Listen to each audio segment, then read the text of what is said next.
Okay, so why does it tell us to wear the helmet of righteousness? There's a reason to wear the helmet of righteousness, so that we're not bombarded with thoughts that are not aligned with the God in Christ who also forgave you.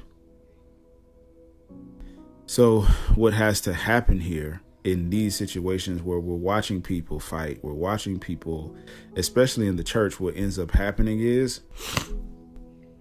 what you're watching is a full-on spiritual battle amongst men and women who will have the influence of the enemy and the influence of God at the same time.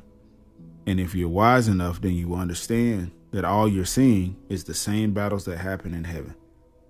Read your word, and it tells you that the devil goes to heaven twice a day, 2 times to admonish you as a human being, to have your faith, right, be tested like Job, and also to have you be sent to hell.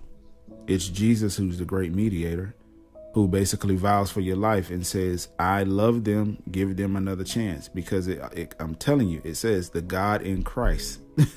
So basically, right, it took Christ to do it in a physical sense, and it took the God in him to push it through. Because if you remember, Christ by himself was like, had a moment of weakness and said, Lord, if it's not of you, let this cup be taken from me.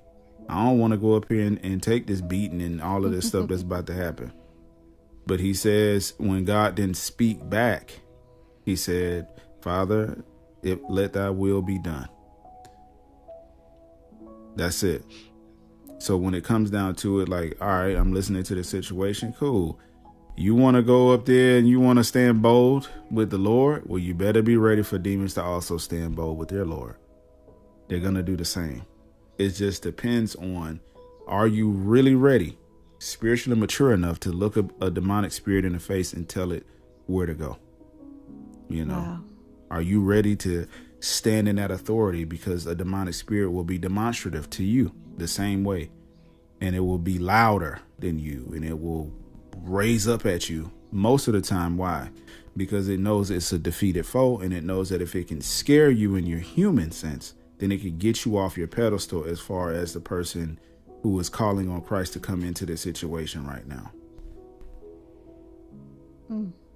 Yeah. Yeah, that's good. I mean, yeah, that was a good sum it up. For real. So do you feel like with our calling and kindness, working together, would you agree that it makes us more effective in doing what we need to do? Because we talked about people that may not necessarily be kind, but they're still walking in that calling.